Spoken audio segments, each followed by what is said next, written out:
And we begin this morning with Florida Republican Senator Marco Rubio, who joins us from Miami. The president has called the investigations a witch hunt. What's your opinion of that?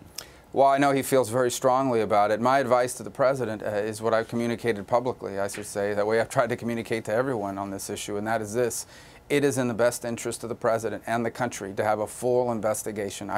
If I were the president, I would be welcoming this investigation. I would ask that it be thorough and completed expeditiously and be very cooperative with it. That's what ultimately I anticipate they will do. That's in the best interest of the president. I really believe that. I think it's in the best interest of our country that we have a full-scale investigation that looks at everything so that we can move forward. So regardless of what you may think about James Comey's firing as FBI director, you think it should be investigated?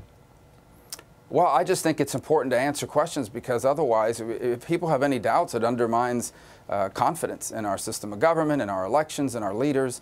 As I said, the best thing that can happen for the president and for America is that we have a full-scale investigation that is credible, that it reaches its conclusion one way or the other, so that we can move on. But at the same time, be knowledgeable. We have to know everything the Russians did and how they did it, so that we can prevent this from happening in the future. Let me ask you about what the Russians did. You voted for the sanctions bill in the Senate that would punish the Russians for that meddling. Do you think the president will sign that when it gets to him?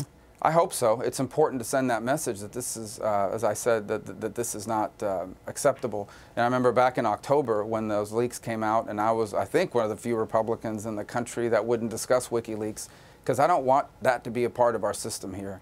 We can simply not allow foreign governments to be meddling and interfering in our elections that way. But they're going to keep doing it. They're doing it now. They'll keep doing it in the future.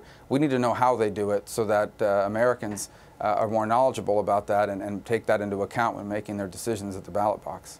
When you were running for the Senate, you talked about the Senate being a check against the administration, whoever was going to be president. Do you see this Russian sanctions bill in that form? In other words, the administration seems reluctant to punish Russia for this. The Senate is stepping in and saying that, well, we're going to punish Russia. Is that a check, essentially, on the administration?